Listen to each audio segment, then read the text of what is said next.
guys, welcome to Bobcat Sports Talk. I'm Jessica Carter here with sophomore Jay Riley and sophomore Trey Howard. So last Saturday, Jones was their homecoming game, and they took a win against Northwest 52-3. That was kind of like a blowout. Another win for the Bobcats, so congrats. So next year, instead of BCS, we're moving to the 4-team playoff system. Now, if we were in that spot this time next year and we have this new system that we're going to do, I mean, who are your picks? And I know this is going to change college football drastically. So, I mean, how do you guys foresee this? I think that they put the top BCS ranked teams in there. I think it'd be Alabama.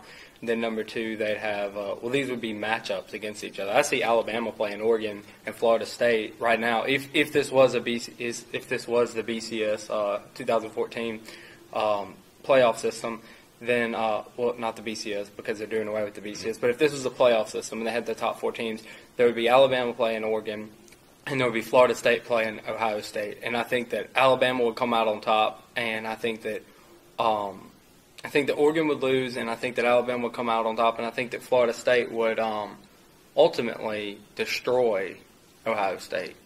You think so? Like a blowout? I think destroy, because, I mean, if they can do that to Clemson, I think they can definitely do that to a team like Ohio State that never plays anybody. I think we talked about that in the last video. I said that, Ohio State never plays anyone. Let them play a good team, and then I'll finally have a little bit of faith in them if they actually win.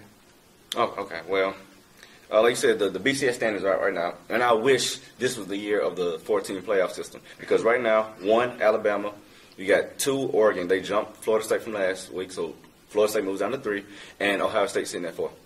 I don't know if they'll do 1 versus 4 and 2 versus 3, or how they would do the playoff system, but I'm just guessing 1 versus 4. Right. And that'll be Bama and Ohio State. And 2 versus 3, Florida and Oregon. Like, what do you do this year with the BCS when all 4 teams out of the conferences can possibly go undefeated? Like, it's not like a stab in the dark going undefeated. This is a real possibility. Alabama, the toughest games are against LSU and Auburn. I think we all think those are very winnable games for Alabama because they've looked amazing these past couple of weeks. They look like the real Alabama. We'll have to say I think they're going to have a little bit more of a struggle seeing what Auburn has done this season. Even though they've got that young freshman quarterback and that young freshman running back. Yeah, I think that they're going to have a little bit more of a struggle than what maybe people anticipate. I'm looking for a potential upset game. Maybe not a loss, but a potential. Like, it's possible that they do lose that game against Auburn. Auburn upset their season back in 2010 whenever they had Cam Newton. I'm not saying that Nick Marshall's a Cam Newton or that Trey Mason is a Trent Richardson type style back, but I think that they have a good opportunity. They do. I mean, LSU has an opportunity against Alabama, but both those teams, Alabama beats them. Right. Oregon, their toughest game is against Stanford.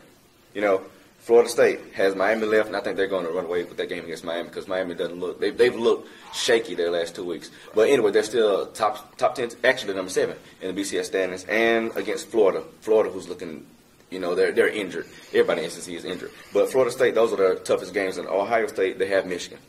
Everybody has a bid for number 1. Alabama can say, well, we've been number 1 the whole year. How can you bump us down? Oregon can say, look at our numbers. We're blowing everybody out. Nobody can stop us. Florida State can say, we've got a Heisman winner as our quarterback, and we're blowing people out. We beat the number 3 team handily. Like, they couldn't stop us. And Ohio State can say, we've won 20 straight games. What else can we do? We only can play who we play. So all these teams, I wish this was the 14 playoff system because I don't know how the BCS is going to work this year. All these teams have legit arguments to be the number 1 team in the nation, and 2 of them are going to be left out of the title picture this year. So I don't think that's very fair. If let's say that the 14 playoff system goes into effect, who is gonna, in your opinion, who do you think would come out on top if Alabama and Florida State had to play each other? Or even this season, that could happen. You mean for the national championship? If it were Florida State and Alabama. Right now on the spot, I'd go with Alabama. Because Florida State hadn't played a defense like Alabama. They have offense, and they can put up numbers. But we know Alabama can put up numbers when they need to. You seen them play Texas A&M earlier this year. They put up 49. You know, they can score when they need to. They just don't score all the time. And they have that defense to stop scoring. So, all in all, Florida State is a talented group. They'll be around for years to come. I don't think this is just a one-off fluke. But I think Alabama still is too talented for that Florida State team. Okay. So moving on to the NFL, Vikings might trade Adrian Peterson. Did you hear about that? I wish he would go to the Saints. I know it's never going to happen. I know. But, I mean, what are some potential teams that you think he may go to this year? I didn't hear about this until today. I mean, I'd love for him to come to my Denver Broncos, have him in a 1-2 punch with Noshawn Moreno. I know a lot of people think that he would replace. A 1-2 punch if he goes to Denver. Okay. It's his team. No, it would be. It would be his team. He would share the load with Peyton Manning, but I think that he could be put in a 1-2 punch, even though people are like, whoa, he's Adrian Peterson. No, we don't want to do that with him. But you could do that with him and Noshawn Moreno as a 1-2 punch because of the way, his running style is different than Noshawn Moreno. It would be an awesome 1-2 punch in Denver. I don't think they have enough cap space to pick up an asset like that. I think it'd be cool to see what he could do at the Browns. Maybe, because the Browns have, I guess you could say, a reliable quarterback, not a great quarterback, not even probably good, but manageable. He'll do. He's manageable. I think it'd be cool to see what he could do there. I mean, he led the Vikings to 9-7 in the playoffs last season, and he led them to the playoffs. So I just don't know. I don't really know what to expect from Adrian Peterson. But I know that he is Adrian Peterson. I know that he beat out Peyton Manning for the MVP last season. So I think he'd be good in just about anywhere you put him because he's Adrian Peterson. And as long as he's got a decent, not even a good, but a decent offensive line that can block for him, he's going to find a hole and he's going to take off.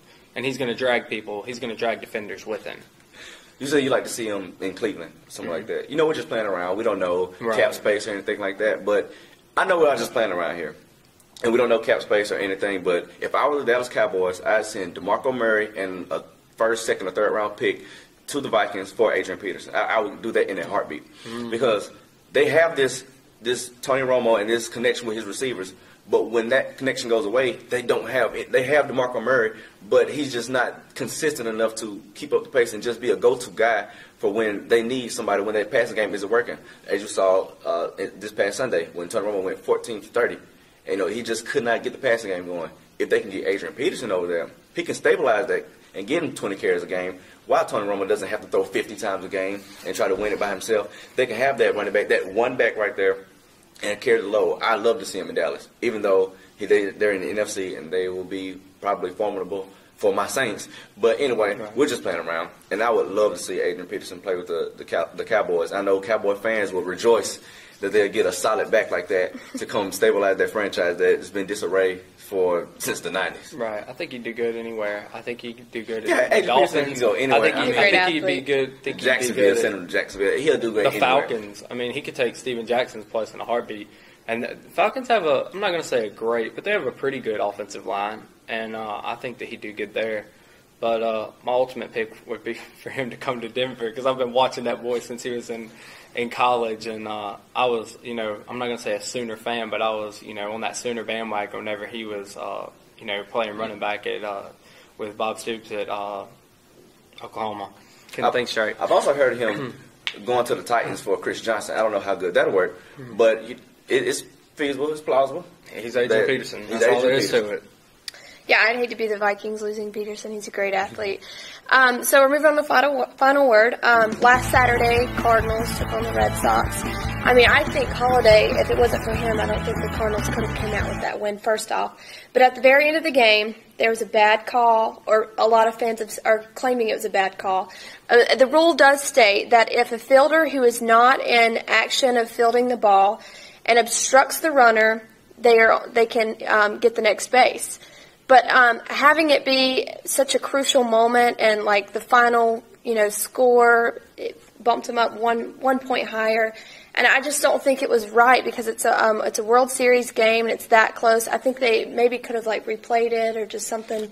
I think it was just really crucial moment. It's been a lot of crucial calls in this World Series. I think Game 2 they had the umpire missed a call on the double play, and they went and reversed that, and then it was a big hoopla about that. So it's been a lot going on. But I have the Red Sox in 6. It's 2-2 right now, so the Red Sox have to go 1-2. I hope they can pull it off, but these rules are just. Right. I mean, I got they're the Red crazy. Sox in 7. If the way this game's going down to the wire, I got the Red Sox. I mean, look at Red 7. Sox the first game. I mean, it blew out. I mean, I'm telling you, it's going to 7. Anyway, 7. My final word. Earlier in the year, the NBA player rankings were released. And I looked at them, I took a look, and then after looking at the preseason, we're getting ready to gear up for the NBA regular season. And after looking at the preseason, I had to revise them for my picks. See, because I've seen some things in the preseason that these guys are showing me, and people that I didn't expect to come out looking this good look even better. So I got number 5 right now, Dwight Howard. He has a team around him.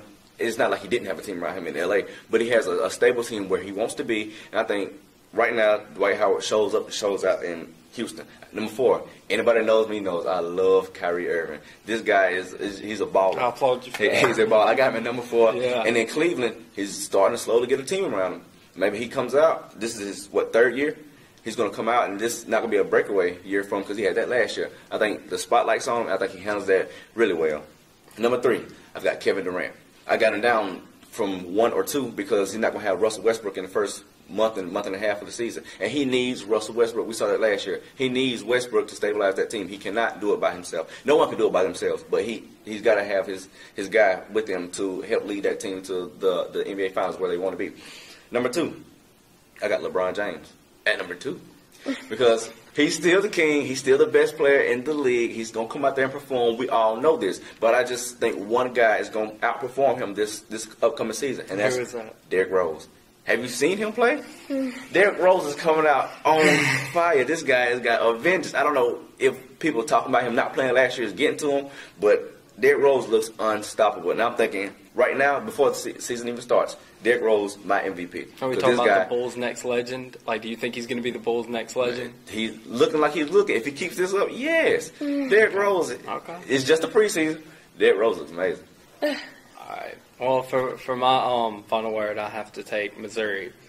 Missouri played South Carolina and went into double overtime and got beat 27-24.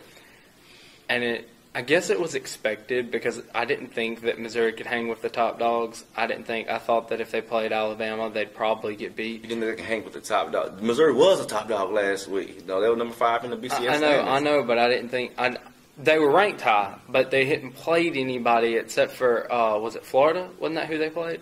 They played Florida, and I think I had faith in them because they're speedy. Like that's their one thing that they have that I see is they're speedy. They have a great defense and they're speedy.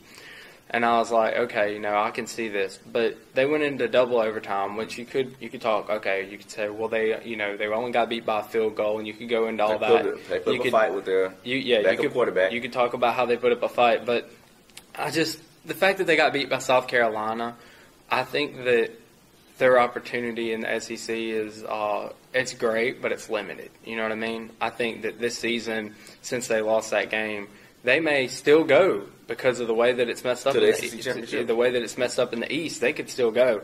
But I think that Missouri just they lost my respect after that. They shot themselves in the foot, you think? Yeah, I think they shot themselves in the foot, but I think that they lost my respect after that. And I think that I've got Alabama winning the SEC championship with no problem now because of that. Because I was like, what can Missouri do to beat off the number 1 team in the nation? And after seeing them collapse against South Carolina, I'm just like, no, it's not going to happen. I won't call it a collapse. It was a great double overtime win. And starting the season, South Carolina was a top 10 team. Yeah, but I meant the collapse as in, like, a loss. As in, like, okay, you went to double overtime and you didn't get the job done. No, I'm not. You could say, like you said, justify their work ethic and how they went down to the wire and everything. But ultimately, a win is a win and a loss is a loss. And they got an L in the loss column, so I don't see them beating Alabama because Alabama's getting better every game, every week. Mm-hmm. Well, we'll just have to wait and see because I think Missouri's still in the driver's seat in the SEC East, and that's going to be still a great game. They'll stay in the driver's seat. I think so. It's good talks. Okay, now Jones this Saturday is taking on Itawamba. And it's at 3 o'clock, so please come out and support the Bobcats and hopefully get another win under our belt. A lot of great topics this week. Thank you so much for joining us today on Bobcat Sports Talk. I'm Jessica Carter here with Jay Riley and Trey Howard.